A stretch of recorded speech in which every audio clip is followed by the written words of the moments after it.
Teleskop Hubble mengelilingi planet kita sambil melihat ke alam semesta luas yang tak berujung. Karena terletak di luar atmosfer bumi, Hubble bisa melihat lebih jauh daripada teleskop di darat, sebab di atas sana tidak berawan. Teleskop ini membantu kita mengonfirmasi teori lubang hitam supermasif di pusat galaksi. Selain itu, teleskop Hubble juga yang menemukan sekian banyak galaksi baru, termasuk yang tertua di dunia, yang umurnya sekitar 8 miliar tahun lebih tua daripada galaksi kita. Tapi, mari kita pergi 25 tahun cahaya ke bintang istimewa lainnya. Fomalhaut. Ini adalah salah satu bintang paling terang di langit malam dan letaknya di konstelasi Ikan Selatan. Bintang ini hampir 2 kali lebih besar dan lebih berat dari matahari. Jika dilihat dari jauh, kamu bisa melihat cakram kuning cerah di sekelilingnya. Itu adalah cakram puing yang dipenuhi bebatuan angkasa dan ukurannya sangat besar. Lebarnya kira-kira 25 kali jarak bumi ke matahari. Para ilmuwan penasaran apakah semua debu angkasa ini akan bercampur menjadi satu dan membentuk planet suatu hari nanti?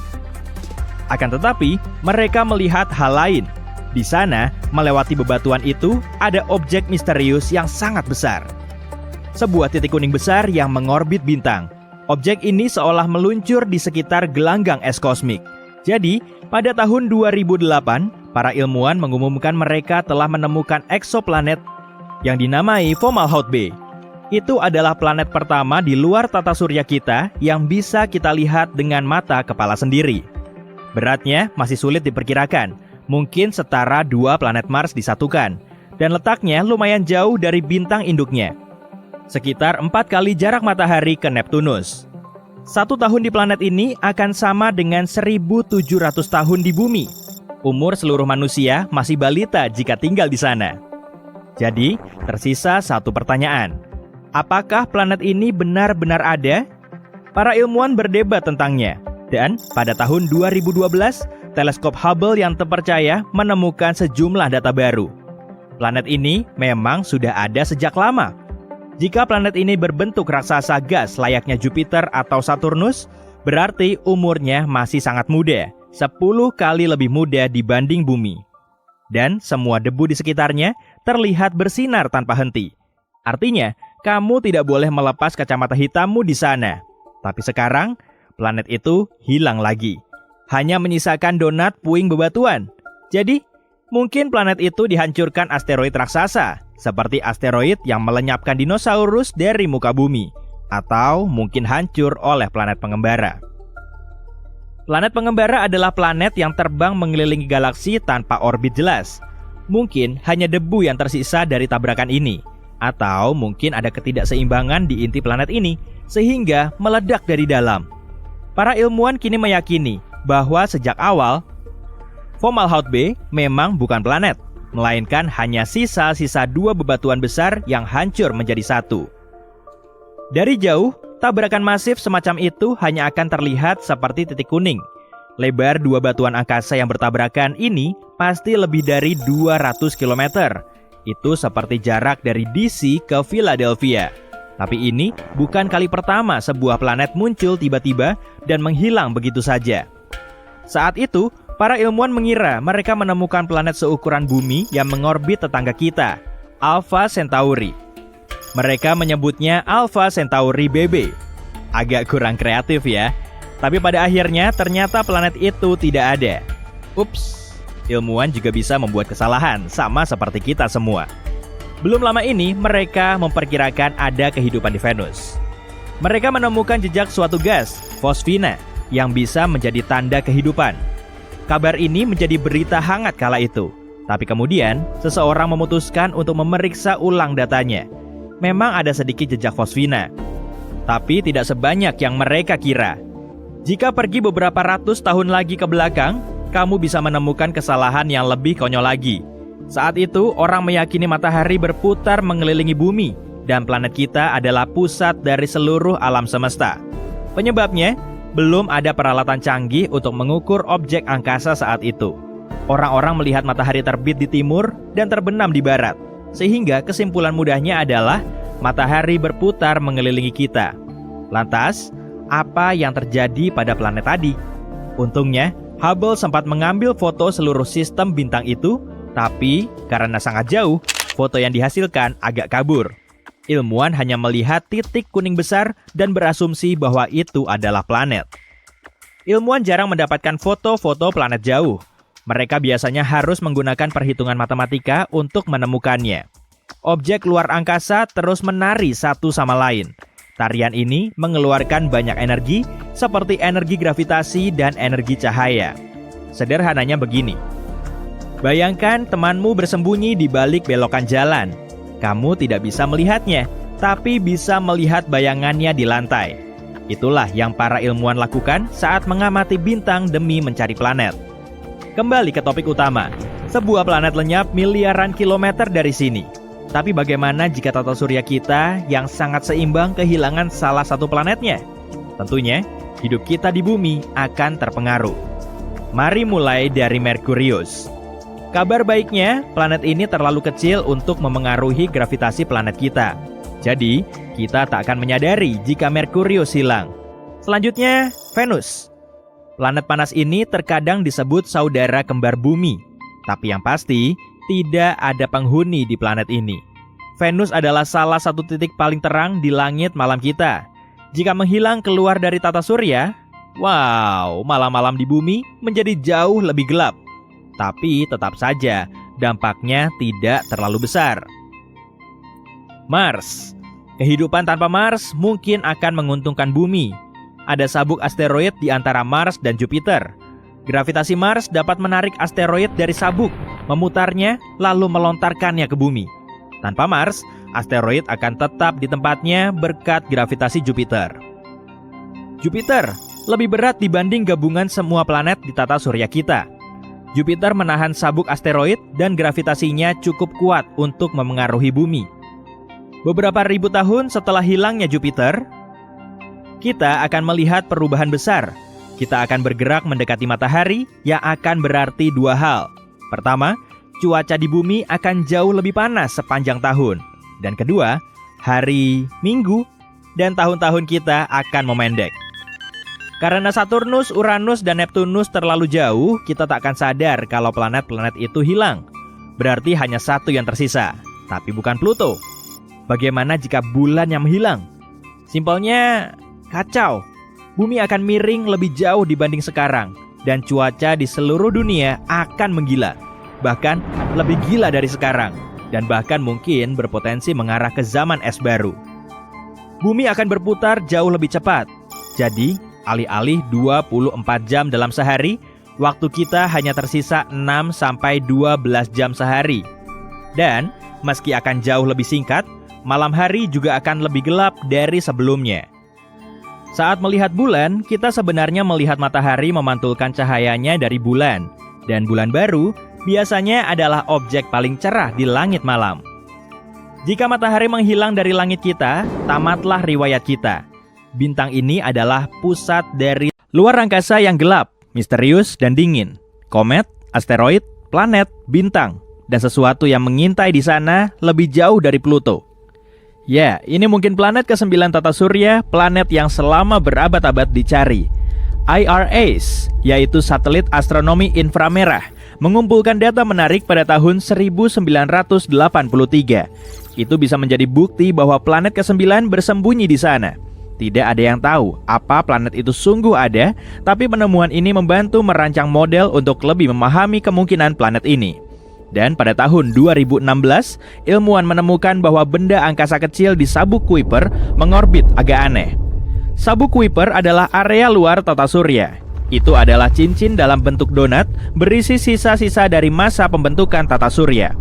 Kamu bisa menemukan donat ini lebih jauh dari Neptunus. Benda angkasa di wilayah itu memiliki orbit aneh, hampir seolah-olah benda besar dengan gravitasi kuat menjauhkan mereka. Tok-tok, planet ke-9 lagi. Menurut teori, ukurannya mungkin 5-10 kali massa planet kita dan 20 kali lebih jauh daripada Neptunus. Satuan astronomi sama dengan jarak antara planet kita dan matahari. Pluto diperkirakan memiliki jarak 40 satuan astronomi dari matahari. Tapi, planet ke-9, jika ada, jaraknya 400-800 satuan astronomi. Planet misterius ini akan butuh 10.000 sampai 20.000 tahun bumi untuk membuat satu putaran mengelilingi matahari. Ini mempersulit kita menangkap benda angkasa ini. Ada teori bahwa planet ke-9 mungkin terbentuk di antara orbit Jupiter dan Neptunus, sama dengan raksasa gas lainnya di tata surya kita. Gaya gravitasi satu dari dua planet besar ini mungkin mengusir planet ini dari orbitnya. Ya ampun, lalu planet ke-9 bisa terlempar jauh dari 8 planet yang kita tahu. Itu berakhir sebagai semacam limbah es, cukup kecil di awal. Tapi seiring waktu, planet ke-9 telah membersihkan orbitnya dari bebatuan beku dan debu, lalu akhirnya membentuk planet sungguhan. Teori lain mengatakan ini bisa menjadi planet yang hilang dari bintang lain dalam perjalanannya saat mendekati tata surya kita. Apapun itu, planet ke-9 mungkin tidak memantulkan banyak sinar matahari karena jaraknya sangat jauh. Para astronom tidak yakin di mana tepatnya mereka harus mencari planet itu. Luar angkasa gelap, misterius, dan tidak berujung. Tentu saja, tapi jika kita menemukan planet ke-9, itu akan menjadi bukti kuat pertama bahwa ada lebih banyak planet di tata surya kita. Beralih ke eksoplanet menarik yang jaraknya hanya 90 tahun cahaya dari kita. Eksoplanet adalah planet yang letaknya di luar tata surya.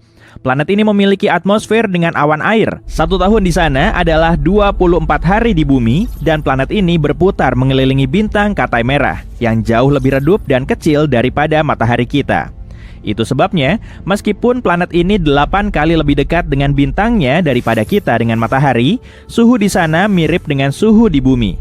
Eksoplanet ini memiliki ukuran yang sama dengan Neptunus. Planet ini juga tidak begitu padat. Artinya, planet ini sebagian besar terbuat dari gas, tidak seperti bumi yang terbuat dari batu. Suhu rata-rata di sana adalah 60 derajat Celcius, sehingga menjadikannya salah satu eksoplanet kecil terdingin yang pernah kita temui. Semakin dingin eksoplanet, semakin besar peluang kita akan menemukan awan di atmosfernya. Para peneliti telah menemukan lebih dari 4.000 eksoplanet, tapi semuanya ditemukan di dalam Bima Sakti, setidaknya sampai sekarang. Untuk kali pertama, para astronom menemukan sebuah planet di luar galaksi kita. Planet itu disebut 5M1 ULS-1. Planet ini berada di galaksi pusaran, galaksi spiral yang jaraknya 28 juta tahun cahaya dari kita.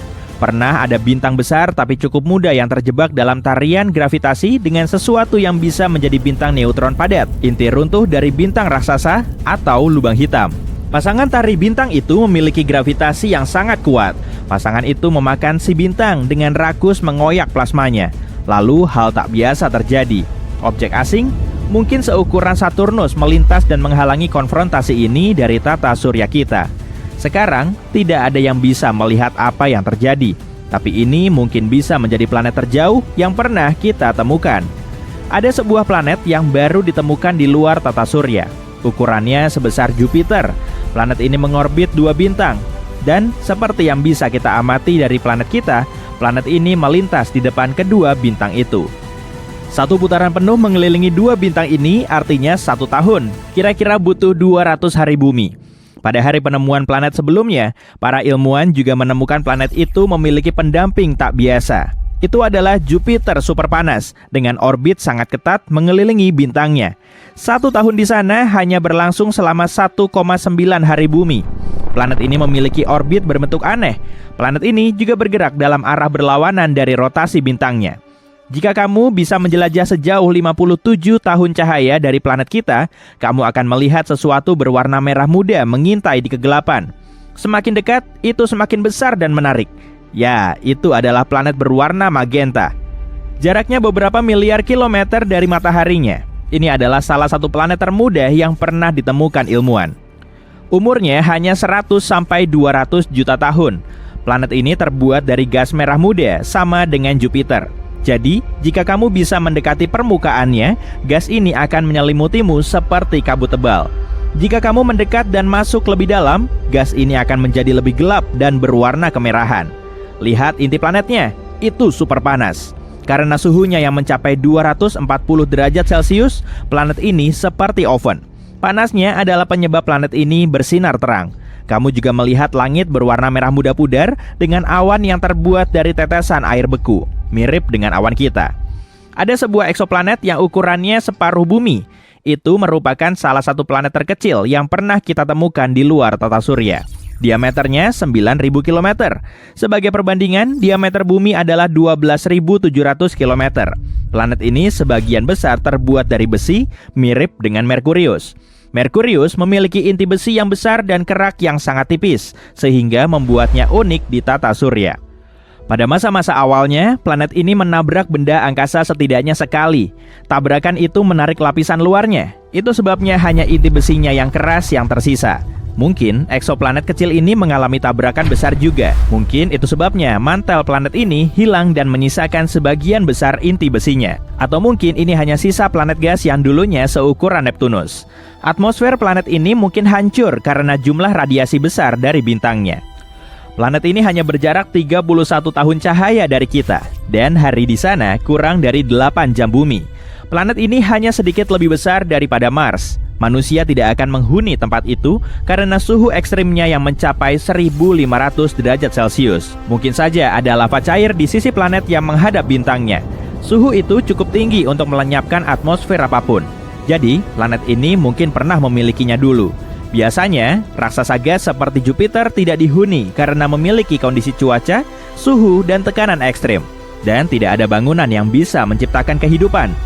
Tapi planet terestrial lebih kecil, seperti bumi, memiliki lebih banyak bahan-bahan kunci seperti oksigen dan air cair. Selain itu, planet terestrial memiliki suhu lebih dingin dan kondisi lain. Namun, tentu saja tidak semua planet terestrial bisa dihuni. Tidak mudah mencari planet dengan kondisi yang mirip bumi, atau setidaknya kondisi yang akan memungkinkan hidup berkembang di sana. Tapi inilah Kepler-22b, salah satu temuan paling menjanjikan kita. Jaraknya 600 tahun cahaya dari kita, ukurannya 2 kali lebih besar dari bumi, dan dengan suhu sekitar 22 derajat Celcius. Planet ini disebut bumi super. Ini kategori planet yang tidak seperti planet di tata surya. Ukurannya lebih besar daripada bumi, tapi masih lebih ringan. Bulannya planet Jupiter, Europa, diselimuti lapisan es tebal, tapi di bawahnya terdapat lautan air sangat luas dengan kedalaman hingga 161 km. Sebelumnya, es dari air tawar dianggap langka dan hanya ada di bumi, tapi nyatanya es ini bisa ditemukan di seluruh tata surya, bahkan di Merkurius dan bulan. Air lebih padat dari Saturnus, jadi kalau dilempar ke kolam raksasa, Saturnus akan mengambang. Luar angkasa tidak seharusnya hitam karena ada bintang di mana-mana. Bukankah harusnya bintang-bintang itu menerangi sekelilingnya? Bintang-bintang tidak terlihat di segala arah karena sebagiannya belum cukup lama ada, sehingga cahayanya pun belum sampai ke bumi. Secara resmi ada 8 planet di tata surya, tapi bukti-bukti menunjukkan kemungkinan adanya planet ke-9, hanya saja kita belum menemukannya. Materi organik bisa saja dibawa ke bumi oleh komet karena materi ini juga ditemukan di beberapa komet. Seperti halnya Jupiter, Saturnus memiliki badai yang tak pernah berakhir. Tapi Saturnus juga punya keunikan dalam hal bentuknya, yaitu memiliki 6 sisi yang berbeda. Merkurius dan Venus adalah 2 planet di tata surya yang tidak memiliki bulan. Jupiter memiliki 79 bulan yang mengelilinginya, yang terbesar adalah Ganymede dan ukurannya lebih besar dari Merkurius. Sebelumnya, Bima Sakti dianggap sebagai sebuah sabuk, tapi sekarang kita tahu bahwa Bima Sakti adalah galaksi spiral. Jejak kaki di bulan tidak bisa hilang karena tidak ada angin yang meniupnya dari permukaan. Secara teori, ada kemungkinan adanya lubang putih, yaitu kebalikan dari lubang hitam. Tidak ada yang bisa masuk dari luar, tapi cahaya dan materi bisa keluar dari dalamnya. Meskipun ada triliunan bintang di luar angkasa, kita hanya bisa melihat sebagian kecilnya di langit. Charon, bulannya Pluto, berukuran setengah dari ukuran Pluto. Itulah sebabnya Pluto mengorbit sedikit keluar dari titik porosnya. Semua objek di luar angkasa termasuk planet, debu antariksa, dan seluruh galaksi hanya terdiri dari sekitar 4% alam semesta. Sisanya adalah materi gelap dan energi gelap yang tidak bisa dilihat dan belum sepenuhnya dipahami. Di sistem bintang 55 Cancri terdapat 5 planet, 4 diantaranya adalah planet gas raksasa yang mirip Jupiter dan Saturnus. Tapi planet kelima atau lebih tepatnya planet pertama karena letaknya paling dekat dengan bintang induk memiliki perbedaan yang sangat menakutkan. 55 Cancri E berada sangat dekat dengan mataharinya hingga separuh permukaan planet ini berupa lautan lava cair. Separuhnya lagi berada dalam kegelapan abadi karena tidak pernah terkena cahaya matahari, hanya satu sisi planet ini yang selalu menghadap ke bintangnya. Dan di antara panas membara serta gelapnya, ada zona senja, yaitu sebuah garis tipis kehampaan yang suram.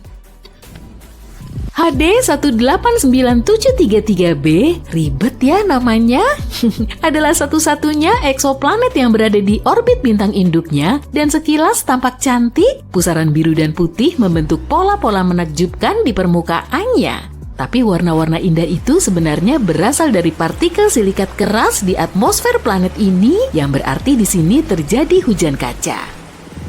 Selain itu, kaca yang jatuh dari langit bergerak horizontal dengan kecepatan hipersonik dan menghancurkan semua yang dilaluinya.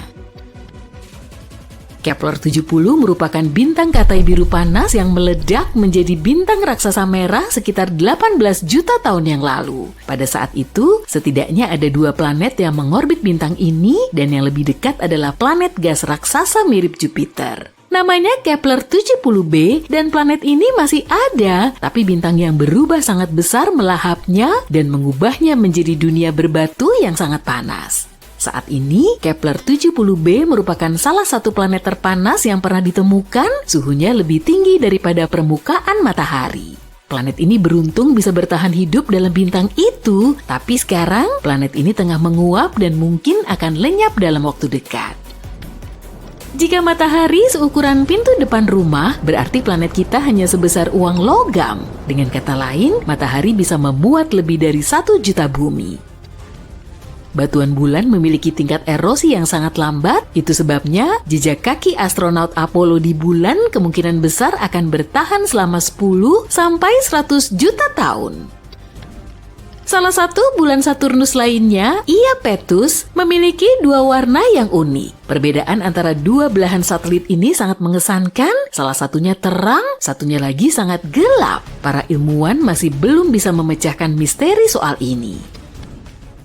Semua planet di tata surya bisa muat di antara bumi dan bulan dengan masih ada ruang tersisa. Iya, ada banyak ruang di luar angkasa.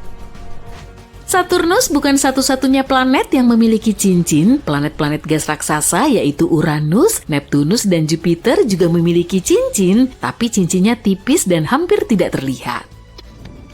NASA dapat mengubah gelombang plasma, gelombang radio, dan medan magnet menjadi rekaman audio dan mendengarkan apa yang terjadi di luar angkasa. Mereka merekam semua jenis suara yang menarik dari bunyi bip hingga suara mirip ambulans.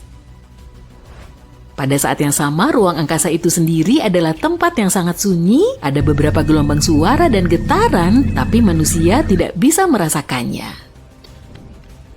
Di bumi, manusia terbiasa dengan matahari terbenam yang indah dengan warna oranye, merah, dan kuning.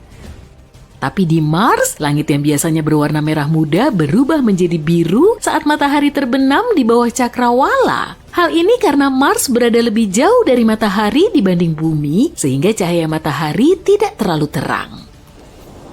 Debu halus di atmosfer Mars menyerap cahaya biru dan menghilangkan warna-warna hangat yang biasanya terlihat di bumi. Baik itu biru atau kuning, kedua warna matahari yang sedang terbenam terlihat spektakuler.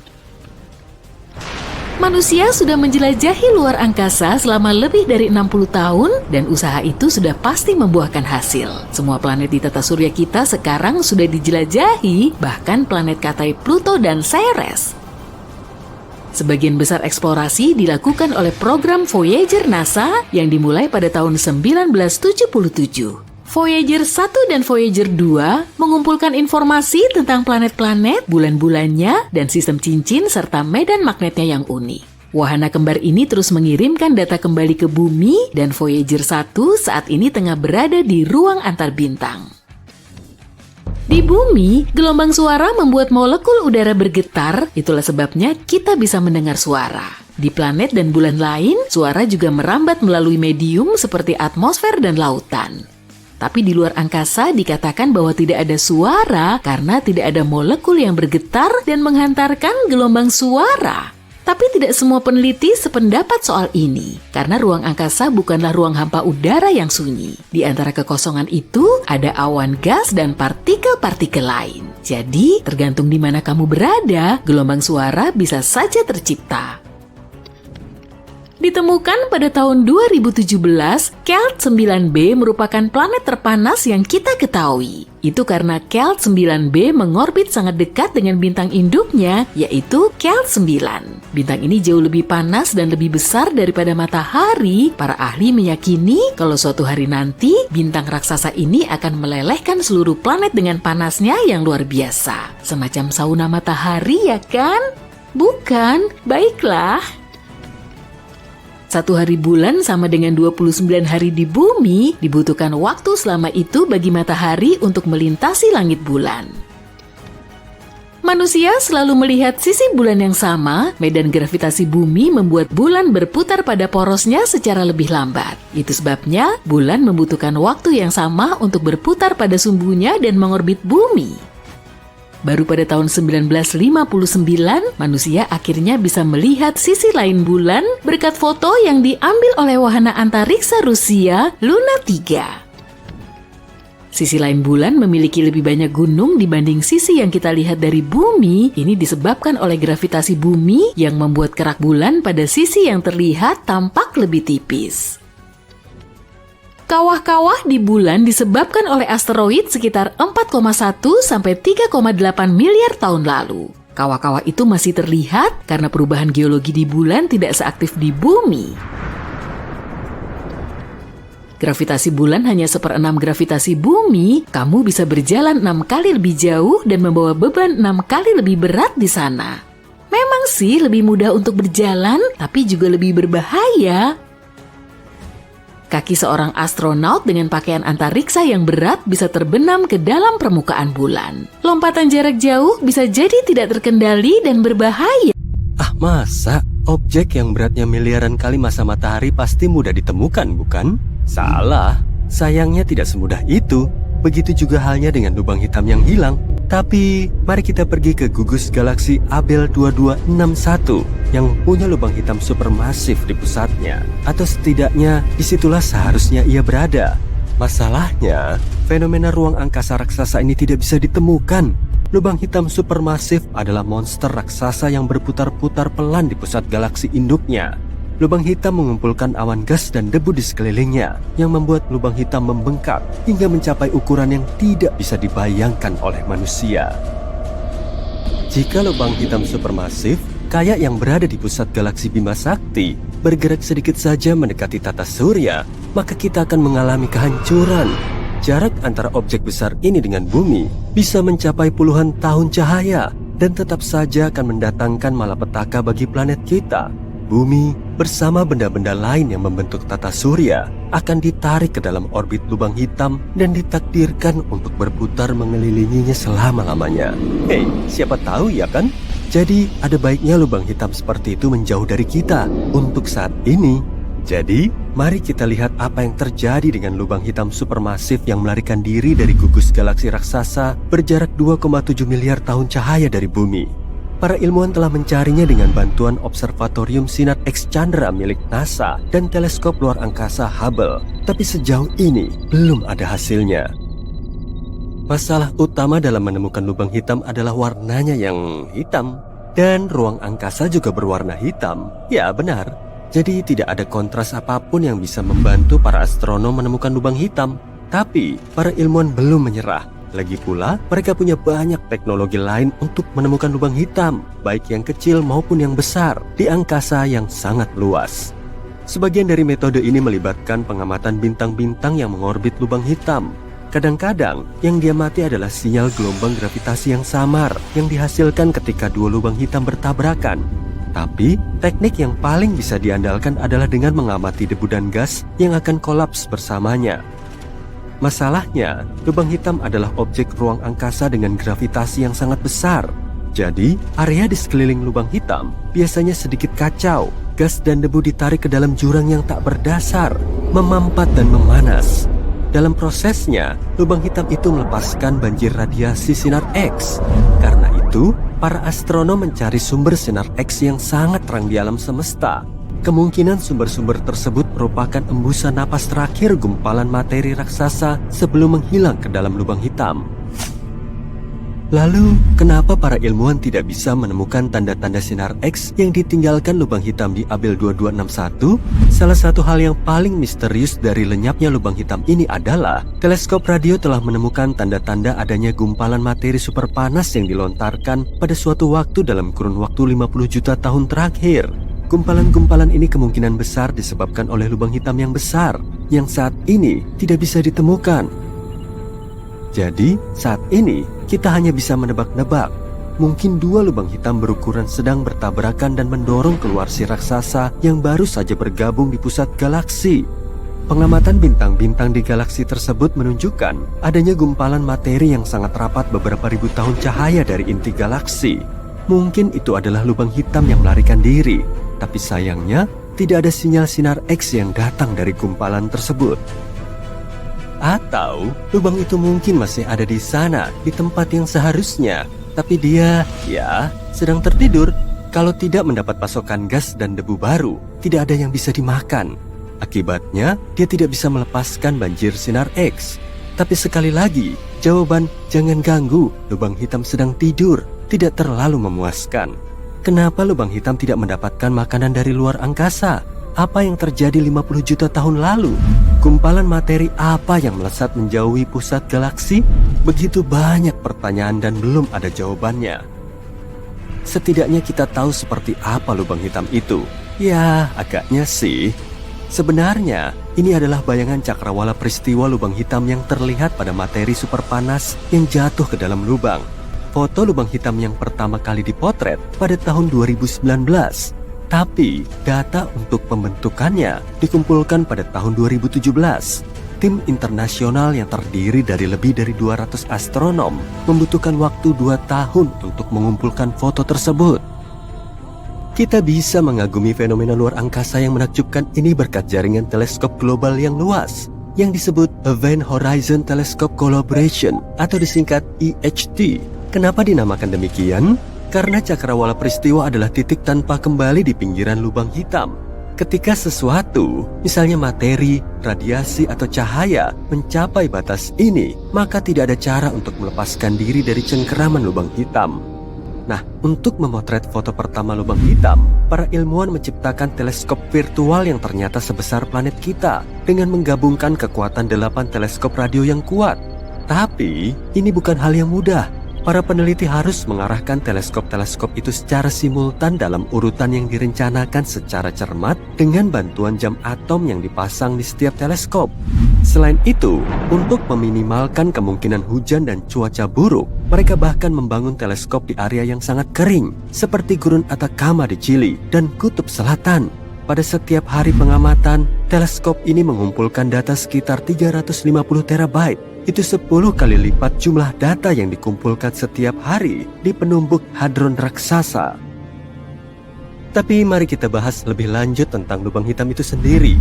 Ada lubang hitam bintang yang lebih kecil tapi lebih berbahaya daripada lubang hitam supermasif. Lubang hitam muncul ketika bintang yang kehabisan makanan bintang kolaps ke dalam dirinya sendiri. Jika sebuah bintang tadinya cukup besar, ia akan terus memampatkan diri dan memampatkan diri lagi. Dan tada! Lahirlah bayi lubang hitam bintang. Meskipun lubang hitam itu kecil, ia tetap saja 5 hingga puluhan kali lebih berat daripada matahari. Nggak kayak saudara-saudaranya yang masif, lubang hitam mini hipotetis bisa jadi sangat kecil, tidak lebih besar dari atom. Meskipun begitu, satu lubang hitam yang sangat kecil bisa saja memiliki massa 1000 mobil SUV. Salah satu teori menyatakan bahwa bertonton lubang hitam mikro bisa saja tercipta tepat setelah Big Bang dan awal mula alam semesta. Beberapa ilmuwan bahkan mengatakan bahwa ada beberapa lubang hitam mini yang melintasi planet kita setiap hari. Ada lubang hitam supermasif yang berada di tengah-tengah galaksi kita Bima Sakti. Namanya Sagittarius A Star dan massanya 4,3 juta kali lebih berat dari matahari. Tapi kita tidak akan ditarik ke dalam lubang ini. Jaraknya lebih dari 26.000 tahun cahaya dari bumi. Terlalu jauh untuk memberi pengaruh pada planet kita. Ngomong-ngomong, baru-baru ini para astronom menemukan kalau lubang hitam supermasif ini mungkin bocor. Kalau itu benar, berarti Sagittarius A-star bukanlah raksasa yang sedang tidur seperti yang diduga sebelumnya. Ia mungkin masih aktif, dan kebocoran yang terekam oleh para ilmuwan bisa jadi merupakan lubang hitam yang sedang cegukan saat menelan awan gas. Mungkin kita harus menyendawakan bayi ini? Kalau kamu berada di dekat lubang hitam, bersiap-siaplah karena waktu akan melambat secara signifikan. Ini mungkin cocok untukmu kalau kamu tidak ingin bertambah tua, tapi jangan sampai dirimu ditarik ke titik tanpa kembali ya. Bahaya lain dari berada di sekitar lubang hitam adalah lubang hitam bisa saja berperilaku seperti gunung berapi galaksi. Dari waktu ke waktu, lubang hitam akan menyala. Tapi, alih-alih memuntahkan lava, lubang hitam justru menghasilkan energi yang sangat besar. Energi tersebut membuat lubang menganga di materi dan gas di sekelilingnya. Beberapa waktu Wow, para ilmuwan baru saja menemukan fosil luar angkasa. Dan tidak, itu bukan dinosaurus. Benda ini disebut amonit, sebuah objek es aneh yang diam-diam mengorbit jauh di luar Pluto selama lebih dari 4 miliar tahun. Sekarang, peninggalan beku ini bisa saja membalikan semua yang kita kira kita tahu tentang tata surya. Karena benda ini mungkin menjadi bukti terkuat sejauh ini bahwa planet 9, dunia misterius yang sudah lama kita cari, sebenarnya tidak pernah ada. Sebelum kita membahas lebih jauh, kenalan dulu dengan Ammonite, anggota terbaru tata surya kita. Benda ini bukan planet. Bahkan, Ammonite itu bukan planet kerdil seperti Pluto, yang berbentuk bulat tapi terlalu kecil untuk membersihkan orbitnya. Ammonite jauh lebih kecil. Diameternya diperkirakan sekitar 40 kali tinggi Gunung Everest. Sebelum kamu bilang itu tidak kecil, ingat, dalam skala planet itu sangatlah kecil. Bumi misalnya ukurannya 30 kali lebih besar dari itu. Ngomong-ngomong, nama resminya adalah 2023 kaki 14. Menginspirasi banget ya. Tapi orang-orang lebih suka menyebutnya Ammonite. Nama panggilan itu diambil dari makhluk laut purba yang punya cangkang spiral, seperti yang mungkin kamu temuin di pantai. Objek kecil ini tak tampak seperti spiral atau bentuk apapun. Namanya terinspirasi dari cara bergeraknya, dan orbitnya sangat unik. Faktanya, ini membuktikan tata surya luar lebih kompleks dan beragam dari dugaan kita sebelumnya. Ada dua alasan utama untuk itu. Pertama, Ammonite udah berada di jalur ini sejak tata surya pertama kali terbentuk. Iya, selama itu. Dan karena udah ada sejak awal mula, benda ini dianggap sebagai fosil luar angkasa. Oke, jangan bercanda soal naratornya ya. Alasan kedua adalah orbitnya. Orbitnya berbentuk oval dan sangat besar, seperti lingkaran raksasa yang ditarik melebar. Bayangan lintasan Formula 1 yang benar-benar bulat, mobil-mobil balap mengelilinginya dalam waktu singkat. Sekarang, rentangkan lintasan itu jadi bentuk oval dan buat panjangnya 432 kali lipat. Tiba-tiba setiap putaran terasa nggak ada habisnya kan? Nah, kurang lebih seperti itulah yang terjadi pada Ammonite. Orbitnya begitu memanjang sehingga butuh sekitar 4.000 tahun, bumi hanya untuk satu kali mengelilingi matahari. Dan itulah kenapa jaraknya sangat jauh dari kita. Oke, mari kita rekap sebentar. Ini yang udah kita ketahui tentang Ammonite sejauh ini. 1. Jaraknya sangat jauh. 2. Orbitnya aneh dan memanjang seperti oval. Dan justru dua hal itulah yang membuat para ilmuwan mengklasifikasikannya sebagai sednoid. Objek luar angkasa ini sangat langka sehingga kita hanya mengetahui 3 di antaranya. Dan sekarang 2023 KQ14 adalah yang keempat. Jadi, sekloid jaraknya sangat jauh. Sejauh ini gravitasi Neptunus nyaris tak mempengaruhi mereka. Hal itu tidak masuk akal bagi kita karena jalurnya berbeda dari bagian tata surya lainnya. Lihat, inilah cara bumi, Mars, dan planet lainnya bergerak mengelilingi matahari. Orbitnya bukan lingkaran sempurna, tapi hampir bulat. Mari perbesar. Terus, berhenti. Nah, beginilah cara sednoid bergerak. Lihat bagaimana jalur mereka terlihat sangat berbeda dari bagian tata surya lainnya. Bentuknya tampak lebih acak dan menyerupai lingkaran yang pipih. Sednoid juga sangat keren, dan maksudku benar-benar keren dalam arti sangat dingin, karena mereka sangat jauh dari matahari. Tapi juga keren dalam arti misterius dan luar biasa, karena mereka mungkin menyimpan petunjuk tentang keberadaan planet 9. Jadi kamu mungkin udah pernah dengar tentang teori ini kan? Banyak ahli benar-benar percaya bahwa bisa aja ada planet ke-9 yang tersembunyi di tepi tata surya kita. Secara teori, planet itu adalah raksasa gas atau es yang gelap dengan massa antara 5-10 kali massa bumi. Dipercaya bahwa planet ini mengorbit matahari dengan lintasan yang sangat memanjang dan benar-benar nggak sinkron dengan planet-planet lainnya. Tapi kita sebenarnya belum pernah melihatnya atau membuktikannya. Para ahli hanya menduga planet itu ada di luar sana karena keberadaannya bisa menjelaskan banyak hal aneh yang terjadi di pinggiran tata surya, seperti orbit sphenoid yang liar dan miring. Dengan kata lain, jalur-jalur aneh itu mungkin disebabkan oleh tarikan gravitasi dari yang disebut planet 9 yang tak terlihat ini. Sekarang, ini soal Ammonit. Orbitnya berbeda dari saudara-saudaranya di kosmos. Yuk kita lihat bersama. Ini adalah orbit dari 3 sphenoid lain yang kita ketahui. Lihat bagaimana mereka semua seolah-olah berkumpul di wilayah ruang angkasa yang sama. Seperti semuanya tertarik ke arah yang kurang lebih sama. Ini menunjukkan bahwa ada sesuatu yang tidak biasa terjadi di masa-masa awal tata surya. Dan pola itu adalah salah satu alasan utama para ilmuwan mulai curiga akan keberadaan planet 9. Maksudku, pasti ada sesuatu di luar sana yang memengaruhi jalur mereka. Tapi semuanya jadi makin aneh saat kita melihat orbit Ammonit. Karena jalurnya sama sekali tidak sejajar dengan 3 sphenoid lainnya. Bahkan, orbitnya justru mengarah ke arah yang berlawanan. Dan itu mungkin hanya berarti satu hal. Mungkin kita harus benar-benar mengucapkan selamat tinggal pada planet 9. Mungkin planet itu sebenarnya planet hantu. Seperti hantu orang yang pernah hidup di bumi, tapi sekarang udah tiada. Entah bagaimana jejak mereka tersisa, seperti di rumah berhantu di mana ada sesuatu yang menggeser barang di dapur. Nah, planet 9 mungkin persis seperti itu, cuma bedanya di luar angkasa. Mungkin planet itu ada dahulu kala, tapi pada suatu titik, karena alasan yang belum kita pahami, ia menghilang. Mungkin planet itu sempat dikeluarkan dari tata surya, tapi tarikan gravitasi lamanya mungkin masih tersisa. Memburu Ammonit mendorongnya sedikit, tapi sekarang kita udah nggak bisa melihatnya lagi.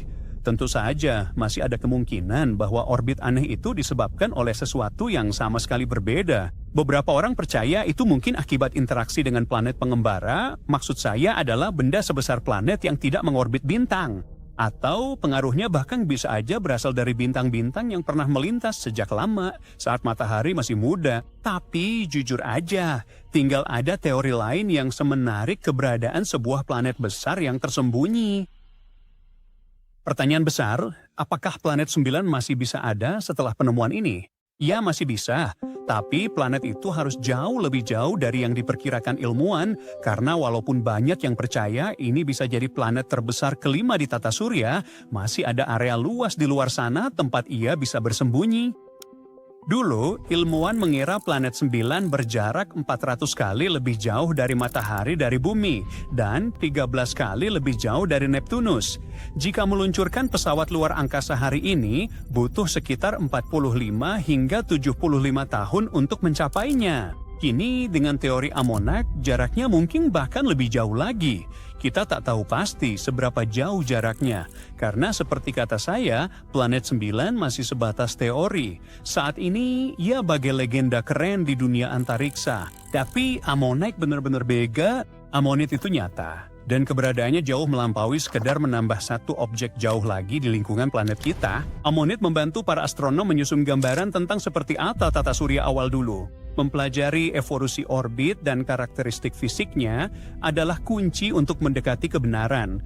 Karena kenyataannya masih banyak sekali yang belum kita jelajahi. Wahana antariksa baru mencapai sebagian kecil aja dari apa yang ada di luar sana. Sebagian besar wilayah luar masih benar-benar belum dijelajahi. Untungnya, kita punya alat seperti teleskop Subaru yang sama dengan yang menemukan Ammonit. Kata ahli, ini satu dari sedikit teleskop bumi yang bisa deteksi objek sejauh ini. Jadi sekarang kita hanya perlu berharap temuan serupa terus ada. Dan kalau kita baru aja menemukan Ammonit, apalagi yang mungkin bersembunyi di luar sana dalam gelap menunggu untuk kita temukan? Ada yang mau mendebat? Apakah kamu pernah dengar tentang planet 9? Bukan Pluto. Kita sedang membicarakan sesuatu yang bersembunyi di pinggiran tata surya. Sebuah planet misterius yang ada di tata surya kita tapi belum kita temuin. Itu udah mencarinya selama bertahun-tahun. Tapi akhirnya, sepertinya para ilmuwan menemukan kunci untuk memecahkan misteri ini. Planet 9 adalah planet hipotetis. Para astronom udah lama memburunya, tapi planet ini begitu sulit ditemukan sehingga mereka hanya bisa mengumpulkan sedikit informasi tentang kemungkinan karakteristiknya. Satu hal yang kita tahu, planet 9 haruslah dunia yang sangat besar, mungkin hingga 10 kali massa bumi. Itu planet yang benar-benar besar.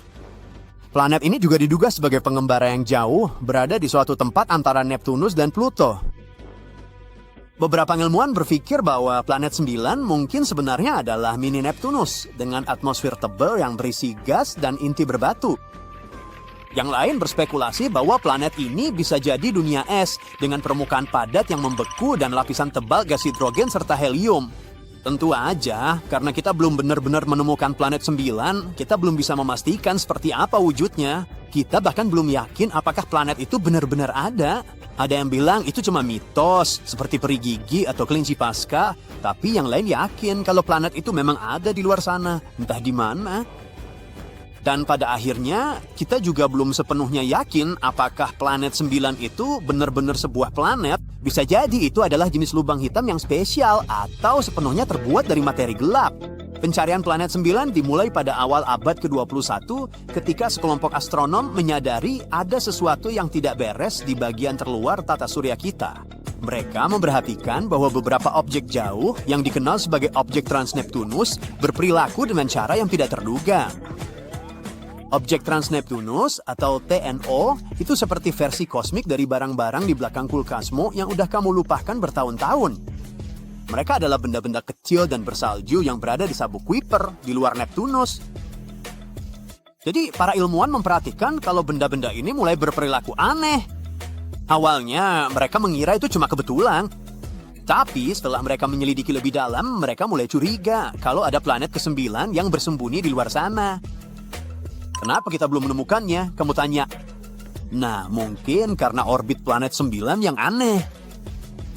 Semua 8 planet lainnya mengelilingi matahari di bidang yang kurang lebih sama seperti cakram datar.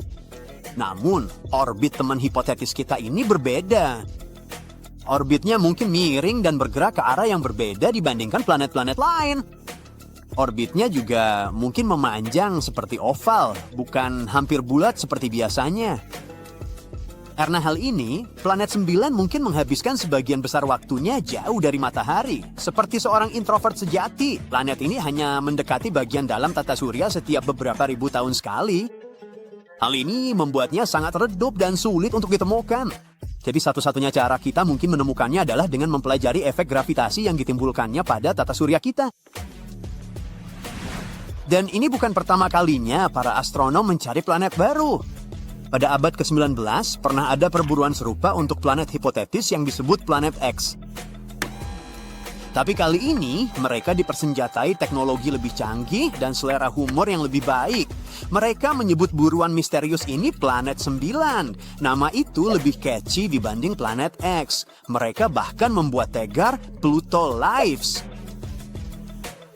Itu adalah referensi pada fakta bahwa Pluto telah dikeluarkan dari geng planet dan beberapa astronom sangat ingin menemukan planet baru untuk menggantikan posisinya. Tapi pencarian planet 9 bukanlah tugas yang mudah.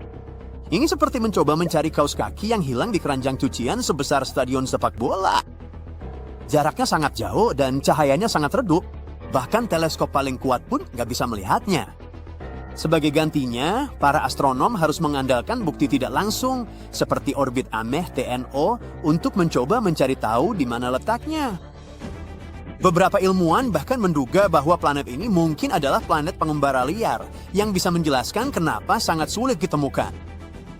Tapi mereka belum menyerah sampai hari ini. Mereka menyisir langit dengan segala macam teleskop canggih dan algoritma mutakhir untuk mencoba menemukan planet yang sulit ditangkap ini. Dan jangan khawatir, manusia penasaran, karena sepertinya setelah bertahun-tahun penelitian, kita mungkin akhirnya menemukan kunci untuk memecahkan misteri ini. Astronom Man Ho Chan dari Hong Kong punya sebuah teori. Ia percaya bahwa planet 9 bisa aja memiliki banyak bulan. Benar sekali, bukan hanya planet raksasa yang bersembunyi di kedalaman luar angkasa, tapi juga agak suka menimbun. Bulan-bulan emang sedang tren di bagian luar tata surya. Faktanya, hampir setiap planet di sini punya setidaknya satu bulan, kecuali Merkurius dan Venelos. Bumi cuma punya satu, agak sedih juga kalau dipikir-pikir. Bahkan benda-benda yang bukan planet seperti Pluto pun punya setidaknya beberapa bulan. Agak nggak adil ya. Ngomong-ngomong, maka dari itu, ayo kita pilih bulan bersama planet 9. Wilayah antara sabuk Kuiper yang penuh batuan dan awan Oort, tempat planet ini diperkirakan berada, sangat cocok untuk mencari bulan. Chan menghitung dan menyimpulkan akan aneh jika planet misterius ini tidak punya satelit. Menurutnya, objek sebesar planet 9 bisa menjerat setidaknya 20 TNO berukuran hampir 90 mil. Jadi, planet misterius ini sedang main Pokemon kosmik dengan benda-benda itu. Bagaimana jika planet 9 memang punya bulan? Apa itu berpengaruh? Tentu saja. Bulan-bulan itu bisa memberi petunjuk tidak langsung untuk menemukan lokasi planet misterius ini. Sekarang mungkin kamu bertanya-tanya, bagaimana cara melihat bulan-bulan mungil itu di tengah kosmos? Bukan berarti mereka bakal melambain bendera raksasa atau memutar lagu Beyonce biar kita ngeh. Nah, ternyata kuncinya ada pada sesuatu yang disebut pemanasan pasang surut. Pemanasan pasang surut mungkin terdengar kayak tren olahraga baru, tapi ini benar-benar fenomena ilmiah. Fenomena ini terjadi ketika dua benda langit berada sangat dekat satu sama lain. Jadi begini, pasang surut itu bukan cuma soal naik turunnya air laut, tapi juga akibat gravitasi yang menarik planet atau bulan secara tidak merata. Ketika sebuah planet dan bulan cukup dekat satu sama lain, gravitasi mereka saling tarik-menarik, membentuk semacam bentuk bola lonjong. Dan saat benda-benda langit ini bergerak mengelilingi satu sama lain, bentuknya berubah-ubah dan menghasilkan gesekan di dalamnya, yang kemudian memunculin panas. Wah, siapa sangka planet 9 bisa punya rutinitas olahraga juga. Mungkin sebaiknya kita mulai memanggilnya planet gym aja. Ngomong-ngomong, kalau planet 9 punya bulan, tarikan gravitasi dari bulan-bulan itu akan membuat bentuknya terus berubah dan menghasilkan panas dalam prosesnya. Dan kita mungkin bisa mendeteksi planet misterius ini lewat panas yang dihasilkan oleh bulan-bulannya, meskipun planet itu tidak memancarkan sinyal lain. Tapi sebelum kamu terlalu bersemangat, menemukan mereka itu nggak semudah membalikan telapak tangan. Mereka sangat kecil dan akan berada sangat jauh dari kita. Tapi ya, nggak ada penemuan berharga yang datang dengan mudah kan? Para ilmuwan optimis bahwa dengan teknologi yang tepat mereka bisa menemukan tanda-tanda ini. Akan lebih mudah bagi kita untuk menemukannya dengan alat-alat canggih seperti teleskop modern. Bicara soal teman keren kan? Memang proses menemukannya mungkin sulit dan memakan waktu, tapi potensi keuntungannya sangat besar. Menemukan planet ini bisa menjelaskan banyak perilaku aneh yang diamati pada TNO, sabuk Kuiper, dan wilayah sekitarnya. Seperti yang udah kita sebutkan, mereka belakangan ini bertingkah sangat aneh, miring, dan berbaris dengan cara yang mencurigakan. Kalau planet ini ternyata tidak benar-benar ada, kita masih harus mencari tahu apa penyebab perilaku aneh ini. Bagaimanapun juga, pencarian planet 9 adalah salah satu pencarian paling seru dan menarik dalam astronomi modern. Ini seperti perburuan harta karun kosmik dan semua orang diundang untuk ikut bersenang-senang. Jadi, ambil teleskopmu dan ayo berburu planet. Siapa tahu, mungkin kita akan menemukannya lebih cepat dari yang kita kira. Sekarang, jika bumi sebesar koin 500 perak, Neptunus akan sebesar bola bisbol. Itu memang mengesankan, tapi masih belum seberapa dibandingkan dengan planet ke-9 raksasa yang mungkin sedang bersembunyi di luar sana. Sekarang, kisah penemuan planet 9 kita mungkin akhirnya telah mencapai akhir. Ternyata, masalahnya bukan pada di mana kita mencari, tapi bagaimana caranya. Dan para peneliti mungkin baru saja membuat penemuan terbesar di tata surya dalam beberapa dekade terakhir. Jadi gini, ide untuk menemukan planet di luar Neptunus sudah ada sejak bertahun-tahun lalu. Saya tahu, waktu di sekolah dulu, kamu mungkin belajar bahwa planet ke-9 itu Pluto. Tapi lupain Pluto. Sejak tahun 2006, Pluto sudah diturunkan ke kategori yang kurang bergengsi. Yang saya maksud adalah planet 9, sebuah planet raksasa hipotetis yang bisa jadi tetangga kosmik kita. Kita memang belum pernah benar-benar melihatnya, tapi para ilmuwan cukup yakin planet itu ada di luar sana, bersembunyi di bagian luar tata surya. Untuk menjelaskan kenapa mereka berpikir begitu, kita butuh selembar kertas. Ini ada satu. Kita taruh koin di atasnya, dan tiba-tiba koin itu mulai bergerak. Kecuali kita sedang bicara soal kekuatan super. Nggak mungkin koin itu bisa bergerak sendiri, kan? Jadi, kamu pasti mikir ada seseorang di sisi lain, pegang magnet dan menggerakkannya. Kamu nggak bisa lihat magnetnya, tapi itu menjelaskan kenapa koinnya bergerak. Itu kurang lebih yang terjadi dengan planet 9. Kita nggak bisa melihatnya, kita juga belum bisa membuktikannya. Tapi keberadaannya bisa menjelaskan gerakan aneh yang kita lihat di luar angkasa sana. Misalnya, planet-planet di tata surya kita mengorbit pada bidang datar yang miring sekitar 6 derajat terhadap matahari. Tapi, kenapa 6 derajat? Ya, nggak ada yang benar-benar tahu pas nih. Beberapa ilmuwan berpikir orbit-orbit itu mungkin sedikit miring karena tarikan dari planet ke-9. Keberadaannya juga bisa menjelaskan jalur-jalur aneh benda-benda kecil di sabuk Kuiper yang jauh. Sebuah wilayah yang penuh dengan puing-puing es dan membentang jauh melampaui orbit Neptunus. Pada tahun 2016, para peneliti dari Caltech menerbitkan sebuah studi tentang planet 9. Mereka menyarankan bahwa masanya bisa sekitar 10 kali massa bumi dan mengikuti jalur yang sangat lonjong. Secara ilmiah, itu artinya butuh waktu sangat lama untuk menyelesaikan satu putaran mengelilingi matahari. Karena itu, planet ini akan berada di bagian luar tata surya. Maksud saya benar-benar sangat jauh. Planet ini akan mengorbit matahari sekitar 20-30 kali lebih jauh daripada planet terjauh kita, Neptunus. Menurut para ilmuwan, planet 9 akan membutuhkan waktu hingga 20.000 tahun bumi untuk menyelesaikan satu putaran penuh mengelilingi matahari. Karena letaknya sangat jauh di luar sana, hampir mustahil untuk melihatnya. Jadi, meskipun hipotesis ini terdengar keren, kita belum pernah menemukan bukti kuat bahwa planet 9 benar-benar ada. Tapi, mungkin kita sudah cukup dekat. Pada Mei 2025, sebuah tim di Universitas Nasional Tsinghua mungkin telah membuat salah satu penemuan tata surya paling menarik yang pernah ada. Oke, jadi ada hipotesis bahwa planet 9 belum ditemukan karena kita belum menggunakan metode yang tepat. Studi baru ini memunculkan pertanyaan yang menarik. Bagaimana jika planet 9 sebenarnya tampak lebih terang dalam cahaya inframerah daripada dalam cahaya tampak? Izinkan saya menjelaskan. Para ilmuwan telah mencoba menemukan planet 9 melalui cahaya pantulannya. Tapi inilah masalahnya. Meskipun panjang gelombangnya tak terlihat, sinar matahari harus menempuh perjalanan jauh ke planet 9, memantul dari permukaannya, dan kemudian kembali ke bumi. Jika sebuah planet seukuran Neptunus berada sekitar 10 kali lebih jauh daripada Neptunus, planet itu akan tampak sekitar 10.000 kali lebih redup. Tapi radiasi termal planet itu sendiri, maksud saya panasnya, hanya perlu menempuh perjalanan satu arah saja. Jadi dalam cahaya inframerah, planet 9 hanya akan tampak sekitar 100 kali lebih redup. Itulah sebabnya lebih masuk akal untuk mencarinya menggunakan teleskop inframerah berbasis luar angkasa. Dan itulah ide di balik studi ini. Tim mulai menggali arsip, mencari data survei langit inframerah lama. Dan mereka mengambil data itu dari dua sumber utama. Pertama, IRIS, satelit yang diluncurkan pada tahun 80-an yang memindai langit selama hampir 1 tahun. Lalu, satelit Jepang Akari, observatorium inframerah lain yang beroperasi antara tahun 2006 dan 2011. Jadi pada dasarnya, mereka membandingkan objek-objek yang muncul di database IRAS dan memperhatikan mana saja yang telah bergerak saat Akari melakukan pengamatannya. Dan dengan melakukan itu, para peneliti menemukan sesuatu yang luar biasa. Sebuah objek yang mungkin saja adalah planet ke-9 kita yang telah lama hilang. Karena kalau ada sesuatu yang bergerak, bisa jadi itu adalah planet yang mengorbit matahari kan? Dan ya, mereka memang menemukan beberapa objek langit yang menunjukkan pergerakan kecil.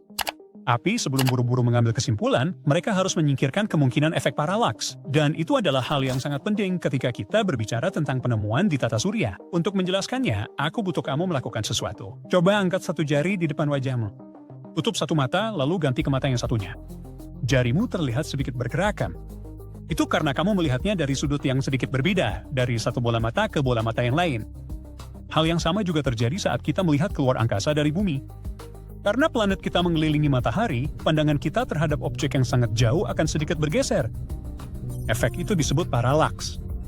Maksudku, karena efek ini, planet 9 akan tampak bergerak melintasi langit saat bumi mengelilingi matahari. Pada hari tertentu, planet itu mungkin terlihat berada di satu titik. Tapi 6 bulan kemudian, ketika bumi berada di sisi berlawanan matahari, planet itu akan tampak bergeser. 6 bulan setelah itu, planet tersebut akan tampak bergerak kembali ke posisi semula. Para ilmuwan harus memperhitungkan efek paralaks. Sebenarnya mereka harus menghilangkan efeknya. Jadi, tim peneliti melihat gambar langit yang diambil pada tanggal yang sama setiap tahun. Karena pada tanggal yang sama itu, bumi selalu berada di posisi yang sama dalam orbitnya. Itu berarti jika planet 9 benar-benar ada, dia akan muncul di tempat yang sama pada gambar-gambar itu setiap tahun. Tidak ada gerakan palsu akibat paralaks, hanya posisi aslinya saja. Pencarian yang teliti ini membawa mereka pada satu objek, sebuah titik kecil pada data inframerah. Titik kecil yang aneh ini telah bergerak sedikit di sepanjang orbitnya, mengelilingi matahari selama 23 tahun antara Iris dan Akari. Tunggu, mungkinkah itu yang dicari? Apakah para astronom baru saja mengkonfirmasi adanya planet tersembunyi? Ya mungkin saja. Tapi, jangan terlalu bersemangat dulu. Data yang kita miliki tentang pergerakannya selama waktu itu belum cukup untuk mengetahui orbit penuhnya. Jadi untuk saat ini, kita masih belum bisa memastikan apakah objek misterius ini benar-benar planet 9. Namun, objek ini jelas merupakan kandidat yang kuat. Berdasarkan seberapa terang objek itu terlihat, tim memperkirakan bahwa objek ini bisa jadi cukup masif. Dan hal itu benar-benar mengejutkan. Soalnya, penelitian NASA sebelumnya telah menyingkirkan kemungkinan adanya planet seukuran Jupiter atau Saturnus yang bersembunyi di luar sana. Tapi dunia yang lebih kecil bisa saja luput dari deteksi. Jadi para ilmuwan mencari sesuatu yang sedikit lebih besar dari bumi. Tapi ternyata, planet misterius ini mungkin lebih masif daripada Neptunus. Sekarang, setelah mereka menemukan planet 9, setidaknya diduga begitu, rencananya adalah terus melacaknya dan mengumpulkan data baru. Tapi jangan kira jalan ke depan akan mudah. Karena sejak satelit Akari pertama kali menemukannya, objek itu tidak diam di tempat. Sejak saat itu, objek tersebut terus bergerak perlahan di luar angkasa. Jadi sekarang para ilmuwan harus menggunakan teleskop biasa di bumi untuk mencarinya lagi. Dan inilah bagian yang rumit. Mereka tidak benar-benar yakin kemana objek itu bengkak. Jadi mereka harus mencari di area langit yang cukup luas. Dan sejauh ini belum ditemukan objek yang cocok. Apakah ini benar-benar akan menjadi penemuan planet 9 atau tidak, hanya waktu yang bisa menjawab. Untuk saat ini, keberadaannya masih menjadi perdebatan. Tapi Minan, dengan teknologi baru yang canggih dalam waktu dekat, seperti teleskop luar angkasa Nancy Grace Roman milik NASA, para astronom kini lebih bertekad dari sebelumnya untuk mengungkap kebenaran. Dan jika planet 9 memang benar-benar ada di luar sana, bersembunyi di tepian dingin dan gelap tata surya kita, tempat persembunyiannya semakin sedikit. Jupiter adalah planet terbesar di tata surya. Lebih dari 1.300 bumi bisa muat di dalam raksasa gas ini. Jupiter juga 2,5 kali lipat lebih besar dari gabungan semua planet lain di tata surya. Tapi kalau menurutmu itu sudah menakjubkan, aku punya kabar baik untukmu. Baru-baru ini, sebuah tim astronom telah menemukan planet yang jauh lebih besar dengan bantuan teleskop Subaru dan teleskop luar angkasa Hubble NASA. Itu adalah protoplanet mirip Jupiter yang mengitari bintang sangat muda bernama AB Aurigae. Bintang itu mungkin masih dalam proses pembentukan dan usianya belum lebih dari 5 juta tahun. Sebagai perbandingan, matahari kita berusia 4,6 miliar tahun. Letak bintang muda ini sekitar 531 tahun cahaya dari bumi di rasi bintang Aurigae. Bintang itu diselimuti lapisan gas dan debu tebal yang bergerak cepat. Piringan gas dan debu ini membuat sang bintang lebih berkembang. Kelak, apa yang tersisa dari lapisan ini akan bersatu membentuk elemen sistem planet, berisi planet, planet kerdil, komet, asteroid, dan lain-lain. Tapi mari kembali ke planet yang baru ditemukan tadi. Ini adalah raksasa gas yang masanya setara 9 Jupiter. Bisakah kamu membayangkan raksasa ini? Planet bernama AB Aurigae B ini butuh hampir 588 tahun bumi untuk menyelesaikan satu perjalanan mengelilingi bintang induknya. Mungkin karena jaraknya 93,9 EU, satuan astronomi dari sana.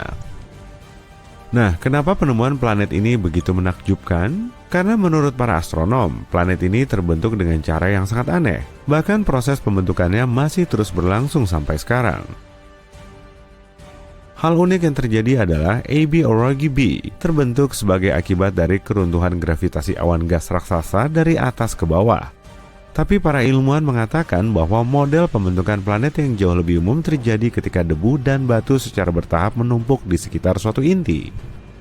Ini membuktikan gagasan bahwa ada berbagai cara proses pembentukan planet. Dengan kata lain, mungkin ada sistem planet yang sangat beragam di galaksi Bima Sakti kita. Tapi AB Aurigae B bukanlah planet luar surya terbesar yang pernah ditemukan. Pada tahun 2005, para astronom melihat objek antariksa misterius. Belakangan, mereka menyebutnya JQ Lupai b. Objek itu mengitari sebuah bintang muda pada jarak yang setara 2,5 kali lebih besar dari jarak matahari dan Pluto. Para ilmuwan menyimpulkan bahwa objek itu adalah planet atau katai coklat yang pada dasarnya merupakan bintang kecil. Jika para astronom memutuskan bahwa JQ Lupai b merupakan sebuah planet, itu akan menjadi planet terbesar yang pernah ditemukan dengan radiusnya yang 3,5 kali radius Jupiter. Bintang terbesar yang kita ketahui bernama Uae-Scuti. Hiper raksasa ini memiliki radius sekitar 1.700 kalinya matahari.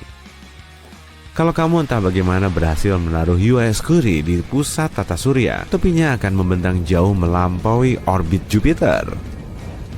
Untuk debu dan gas yang mengalir dari sana, semua ini akan melampaui orbit Pluto. Itu 400 kali jarak matahari bumi. Lubang hitam adalah tempat di luar angkasa yang punya tarikan gravitasi begitu kuat sehingga cahaya pun tak bisa menghindarinya. Tapi kenapa gravitasi begitu kuat di sana? Karena materi terjepit di dalam ruang yang sangat kecil. Lubang hitam supermasif yang masanya bisa jutaan kali massa matahari cenderung bersembunyi di pusat galaksi. Lubang hitam paling masif yang pernah ditemukan astronom sejauh ini adalah TON 618. Masanya setara dengan 66 miliar matahari. Pada tahun 2010, dengan bantuan teleskop Fermi, para astronom melihat sesuatu yang sangat besar memasuki Bima Sakti. Penemuan ini tampak seperti gumpalan materi besar yang hanya bisa diamati pada panjang gelombang cahaya tertentu. Tingginya juga sekitar 25.000 tahun cahaya. Para ilmuwan meyakini gumpalan yang bernama gelembung Fermi ini mungkin dihasilkan oleh lubang hitam pusat galaksi kita. Luar angkasa tampaknya sangat sepi, tapi beberapa tempat bahkan lebih kosong daripada yang lain, seperti Supervoid di Eridanus. Para astronom memperhatikan wilayah ruang kosong yang sangat besar ini pada tahun 2004. Area tersebut membentang 1,8 miliar tahun cahaya. Secara misterius, tempat ini tanpa gas, debu, bintang, dan bahkan materi gelap. Nebula adalah awan besar gas dan debu yang mengambang di luar angkasa. Sejumlah nebula terbentuk saat sebuah bintang mendekati akhir hidupnya dan mengeluarkan banyak gas dan debu. Lainnya muncul di daerah tempat bintang-bintang baru terbentuk. Nebula terbesar yang kita ketahui adalah nebula Tarantula. Dalam rentang terpanjangnya, panjang nebula ini sampai lebih dari 1.800 tahun cahaya. Nebula ini yang juga dikenal sebagai 30 Doradus terletak sekitar 170.000 tahun cahaya dari bumi. Tak seperti namanya, tarantula tidak berbahaya. Justru sebaliknya, ini adalah tempat pembiakan bintang. Artinya, itu adalah wilayah tempat banyak sekali bintang muda lahir. Lebih kerennya lagi, ini adalah area pembentuk bintang paling aktif di seluruh lingkungan galaksi kita. Pada tahun 2021, komet terbesar yang pernah kita ketahui memasuki tata surya kita.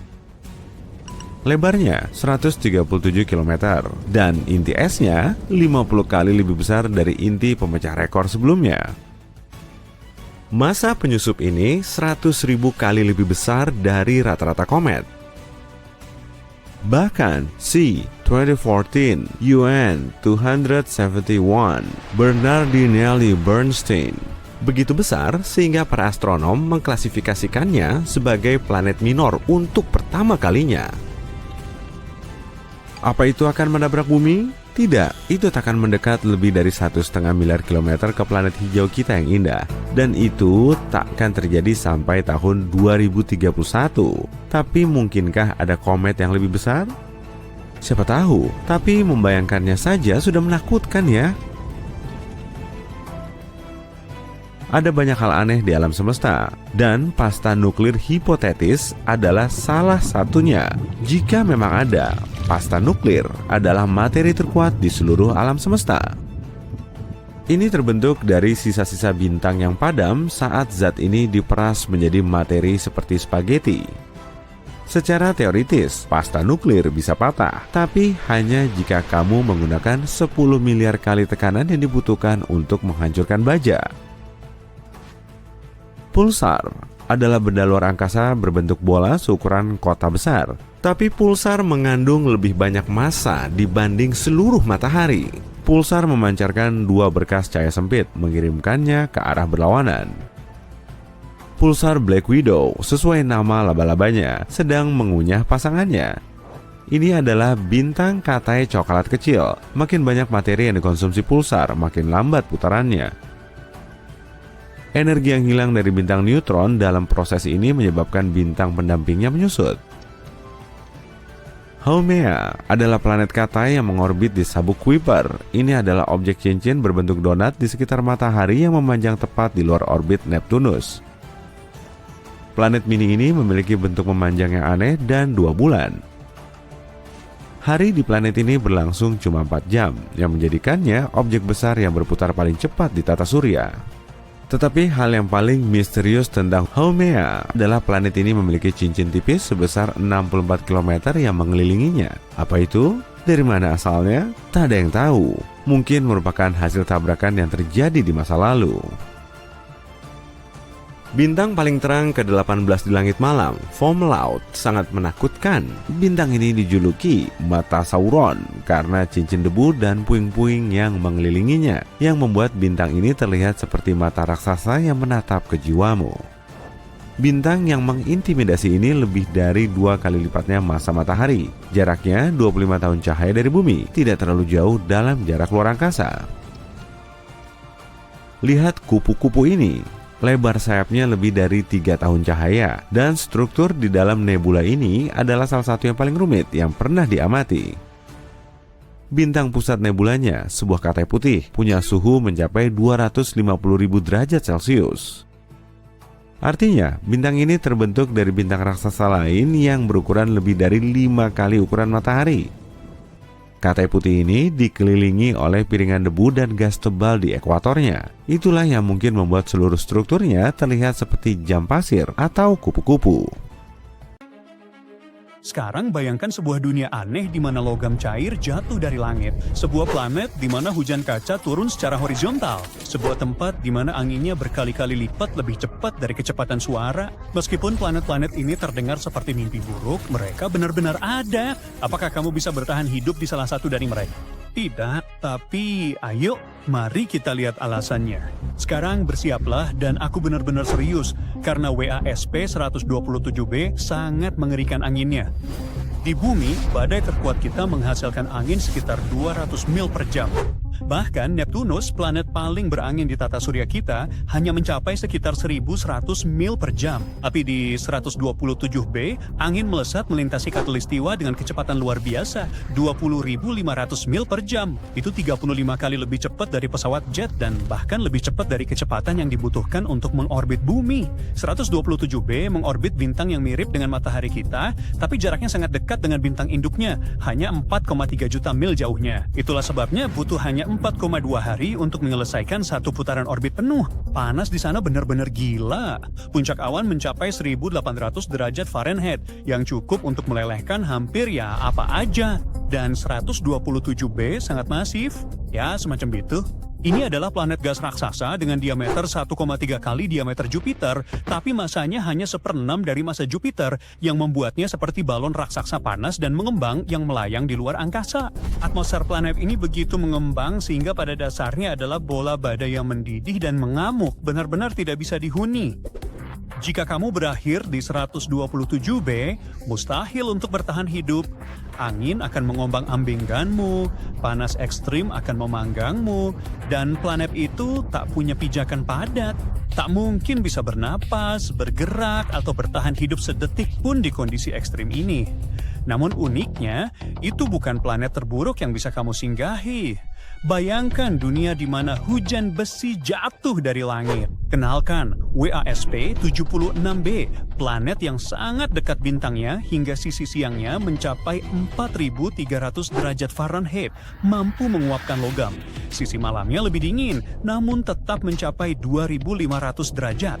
Suhu seperti itu membuat logam-logam tersebut mengembun menjadi awan dan turun sebagai hujan, seperti bola-bola susu mal cair yang meleleh jatuh dari langit. Planet ini mengorbit bintang bintangnya setiap 43 jam, dan planet ini terkunci pasang surut, artinya satu sisinya selalu menghadap ke bintang.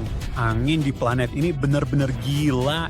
Bertiup hingga 11.200 mil per jam, angin-angin itu melesat melintasi planet, didorong oleh perbedaan suhu ekstrim antara siang dan malam. 76b ini sangat besar, raksasa gas berukuran 2 kali Jupiter. Planet ini nyaris di tepi atmosfer luar bintangnya. Ilmuwan mengaku belum sepenuhnya paham fisika di sini. Pada akhirnya, planet ini bisa aja berputar masuk ke bintangnya, atau radiasi bisa melucuti atmosfernya, menyisakan inti berbatu yang sangat panas. Sekarang, manusia di 76 feet nggak akan bertahan bahkan sepersekian detik. Sisi siang hari akan langsung menguapinmu, sama seperti sisi malamnya. Dan jangan lupakan anginnya. Kamu akan tercabik-cabik sebelum sempat menyentuh tanah, dan hujan besi akan menghantam sekitarmu seperti peluru api. Kedengarannya seperti tempat yang harus dihindari. Jadi, kalau kamu mencari investasi properti jangka panjang, hindari WASP 12b. Planet ini berjarak lebih dari 1.300 tahun cahaya di rasi bintang Auriga. Planet ini mengorbit bintang mirip matahari dengan sangat dekat, menyelesaikan satu putaran hanya dalam sedikit lebih dari 1 hari bumi, sekitar 26 jam. Suhu permukaan planet ini hampir mencapai 4.600 derajat Fahrenheit. Planet ini 40% lebih masif dari Jupiter, tapi gaya pasang surut yang kuat membuatnya memanjang seperti bola sepak Amerika. Tapi masalah utamanya adalah atmosfer planet ini telah mengembang hingga hampir 3 kali radius Jupiter dan sedang tertarik ke arah bintangnya. Artinya, planet ini perlahan hancur. Astronom memperkirakan 3-10 juta tahun lagi, planet ini bisa lenyap. Mereka menemukan awan material besar dari planet itu, termasuk zat kimia baru yang belum pernah ditemukan di planet lain. Tidak ada yang akan bisa bertahan hidup di 12b. Suhu permukaannya lebih panas daripada lava cair atau tungku manapun di bumi. Setelan pelindung apapun akan langsung gagal. Atmosfernya sedang tercabik-cabik oleh bintang planet itu, jadi tidak ada udara yang bisa dihirup, hanya hidrogen dan helium yang sangat panas mengalir keluar angkasa. Selain itu, gravitasinya sangat ekstrim, jadi bergerak di sana ya mustahil. Bagaimanapun juga, kamu akan langsung menguap bahkan sebelum mencoba melangkah. Tapi seburuk apapun planet sebelumnya, dunia berikutnya di daftar kita ini lebih parah karena di planet ini hujan kaca. HD 1897733b, aku akan memanggilnya Buba aja, benar-benar tempat yang menakutkan. Hanya 64,5 tahun cahaya dari bumi. Ini adalah raksasa gas, sedikit lebih besar dari Jupiter dan sekitar 11% lebih lebar. Tapi jangan tertipu, dunia ini bak mimpi buruk. Angin menderu melintasi planet ini hingga 5.400 mil per jam, 7 kali lipat kecepatan suara. Suhu di sana mencapai 1.600 sampai 2.200 derajat Fahrenheit, mampu melelehkan logam. Planet ini juga berputar sangat cepat, menyelesaikan satu orbit hanya dalam 2,2 hari. Ia melaju mengelilingi bintangnya dengan kecepatan sekitar 341.000 mil per jam. Warna biru kobalt planet ini bukan berasal dari air, melainkan dari atmosfer panas dan berkabut yang dipenuhi awan silikat. Awan-awan ini bisa mengembun menjadi kaca, dan angin sekencang badai di planet ini kemungkinan besar melemparkannya ke samping, membuat hujan di sana mematikan. Buba adalah Jupiter panas, sebuah planet gas raksasa yang melaju dalam orbit ketat mengelilingi bintangnya. Ini juga salah satu dunia paling ekstrim dan berbahaya yang pernah ditemukan para astronom. Jika entah bagaimana kamu berakhir di dunia ini, bertahan hidup jelas mustahil. Panasnya mematikan, angin gila akan membantingmu ke sana kemari. Payung tak akan menyelamatkanmu dari hujan kaca menyamping yang mencabikmu dalam hitungan detik. Singkatnya, kau tak akan bertahan sedetik pun di dunia tak ramah ini. Tapi ada sebuah planet yang membuat hampir semua dunia lain terlihat jinak. Namanya Gliese 436b. Planet ini kecil untuk ukuran eksoplanet, seukuran dan semassa Neptunus. Namun, jangan terkecoh. Kedekatan dengan bintangnya membuatnya jadi salah satu planet terekstrim. 436b mengorbit bintang Katai Merah berjarak 2,5 juta mil. Sebagai perbandingan, Merkurius, planet terdekat dengan matahari kita, berjarak hampir 36 juta mil. Artinya, 436b mengelilingi bintangnya setiap 2 hari dan 15,5 jam. Itu secepat kilat, setahun di sana lebih singkat daripada akhir pekan panjang di bumi. Suhu permukaannya mencapai 820 derajat Fahrenheit yang terdengar tidak terlalu buruk jika dibandingkan. Tapi disinilah kejutannya, planet ini tertutup es. Tapi itu bukan es biasa, ini adalah es 7. Bentuk air kristal padat yang tercipta di bawah tekanan yang tak terbayangkan. Bayangkan air yang begitu rapat sehingga alih-alih mencair di bawah panas ekstrim, ia tetap padat. Ilmuwan menyebutnya es terbakar. Bentuk es yang hanya bisa dibuat di lab bumi dengan kontrol ketat. Atmosfer planet ini pun aneh. Sebagian besar terdiri dari hidrogen layaknya raksasa gas, tapi mengandung metana 7.000 kali lebih sedikit dari perkiraan. Sebaliknya, astronom menemukan banyak karbon monoksida yang seharusnya tak bisa bertahan di panas ekstrem itu. Yang membuatnya makin aneh, 436b sedang kehilangan atmosfernya. Planet ini diselimuti awan hidrogen raksasa, kemungkinan terdorong keluar oleh gravitasi kuat karena jaraknya yang sangat dekat dengan bintangnya. Awan ini 50 kali lebih besar dari bintangnya sendiri. Berbeda dengan ekor komet, awan ini tidak terhempas pergi. Awan ini mengikuti planeteer. Astronom memperkirakan Gliese 436b sudah kehilangan 10% atmosfernya. Jika manusia berhasil mendarat di sana, mustahil bertahan hidup sejak awal. Suhu permukaannya mampu menguapkan kulit dan membakar apapun. Gravitasinya sangat kuat karena planet ini sangat padat, sehingga melangkah akan terasa seberat mengangkat mobil. Lebih buruk lagi, bisa lebih buruk. Ya, atmosfer didominasi hidrogen serta karbon monoksida tinggi. Udara di sini beracun, satu napas aja mematikan paru-paru. Es terbakar yang padat ini membuat tanahnya jadi permukaan kristal rapuh yang mudah runtuh, meski Anda berhasil menghindari panas dan racunnya. Belum lagi orbit planetnya yang sangat cepat. Menyelesaikan 1 tahun penuh dengan sangat cepat berarti angin dan arus atmosfernya sangat ekstrim. Tidak ada tempat berlindung, tidak ada baju pelindung, dan tidak ada parasut yang bisa melindungi Anda. Singkatnya, Anda akan langsung direbus, dihancurin, dan diracuni. Sementara es padat yang aneh di bawah kaki Anda tetap tidak mencair. Ya, selamat tinggal. Apa yang dimaksud zona layak huni? Kalau di kamarku, zona layak huni adalah bagian kecil yang tidak tertimbun bungkus makanan dan video game. Secara astronomis, zona layak huni adalah area di sekeliling bintang di mana temperatur H2O sangat penting. Terlalu panas dan air akan menguap, terlalu dingin dan air akan membeku. Seperti Goldilocks, zona layak huni harus pas agar air dalam uji cair bisa ada. Air sangat penting bagi kehidupan. Tanyain aja deh pada 3 beruang.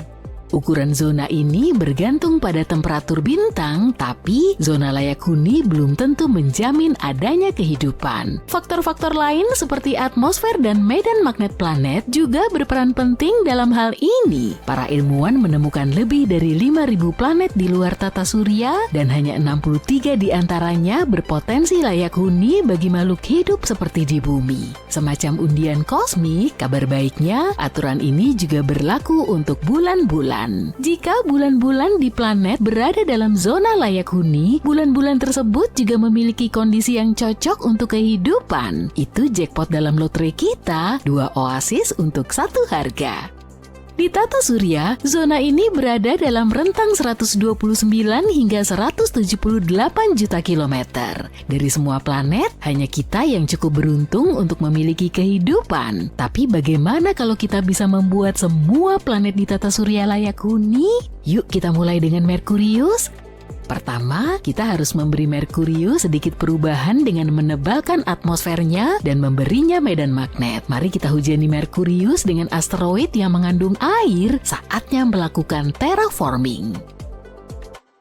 Merkurius adalah planet paling dekat dengan matahari, yang berarti planet ini mendapat banyak sinar matahari. Jadi bukan berarti ia tidak membutuhkan bantuan. Sebenarnya Merkurius perlu sedikit bersantai. Saat ini suhunya 427 derajat Celcius. Itu terlalu panas, kata Papa Beruang. Karena itu kita harus memindahkannya ke orbit yang lebih layak huni, kira-kira 2 kali lebih jauh dari matahari. Sekarang berkat terraforming dan temperatur yang bagus, akhirnya kita bisa mendapatkan air.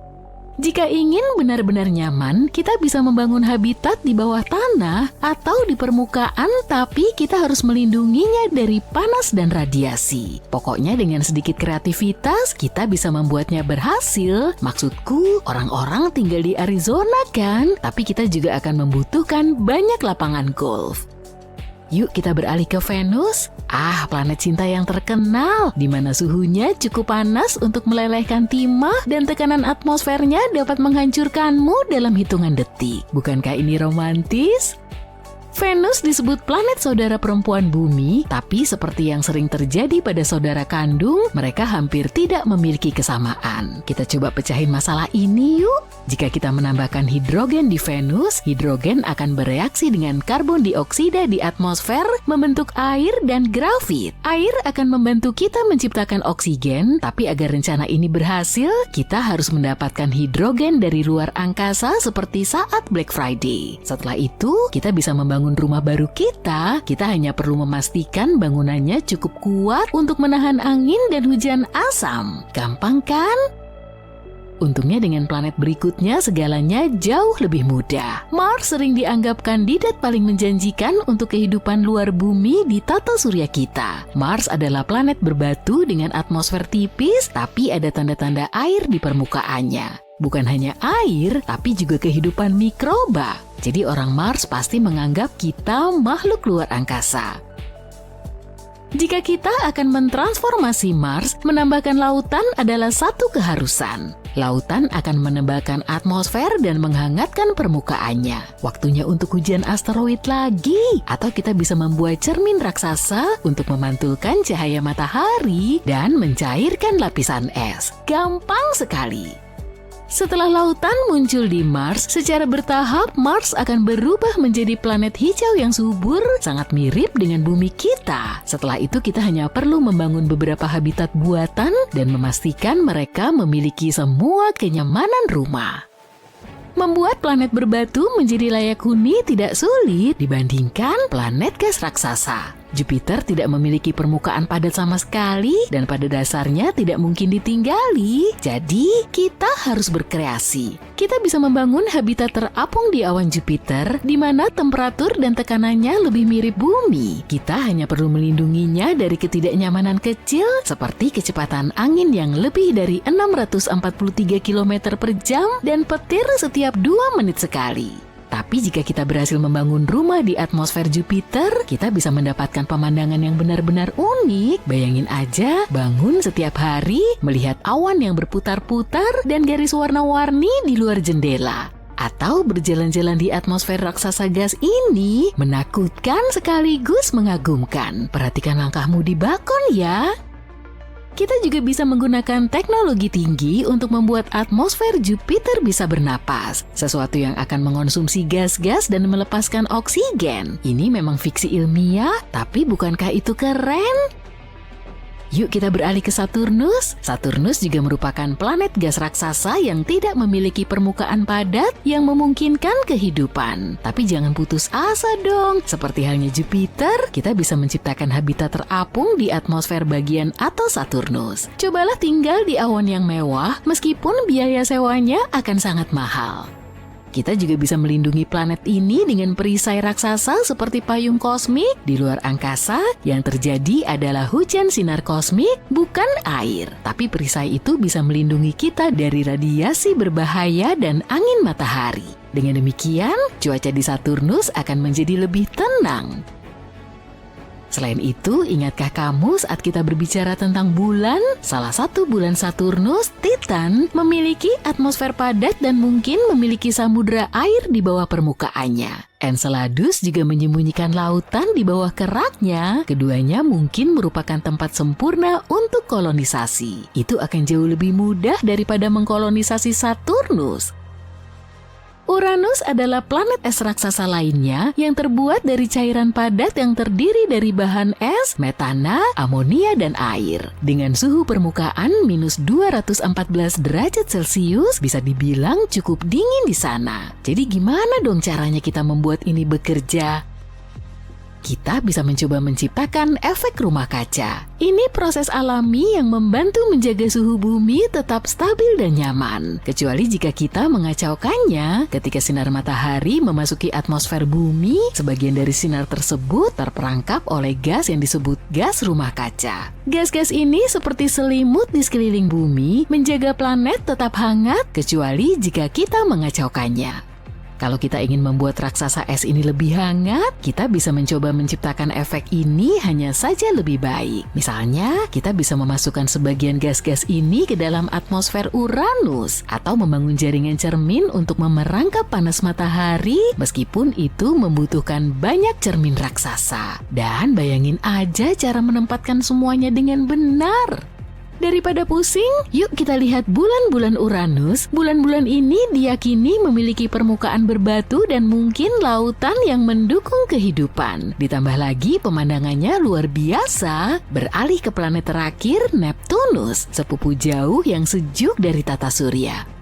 Neptunus juga planet es raksasa dengan 1 tahun yang berlangsung selama 165 tahun bumi. Pertama kita buat atmosfer. Atmosfer Neptunus sebagian besar terdiri dari hidrogen, helium, dan metana. Kita perlu membawa beberapa tanaman ke sana atau sekedar banyak oksigen untuk membuat tempat ini sedikit lebih bernapas. Gimana cara menambahkan air ke planet gas raksasa? Mungkin dengan mencairkan es dari bulan-bulan atau mengangkut air dalam jumlah besar dari bumi. Bayangkan saja satu skuadron pesawat ruang angkasa menyeret kontainer raksasa ke Neptunus. Setelah planet ini memiliki atmosfer yang bisa bernapas dan air yang bisa diminum, kita perlu membangun habitat. Mungkin kota langit lain, karena kamu tidak akan merasa cukup dengan semua itu. Jadi katakanlah kita bisa membuat semua planet bisa dihuni. Sekarang apa? Nah, akan ada peningkatan dalam eksplorasi dan kolonisasi manusia. Manusia akan membangun rumah baru.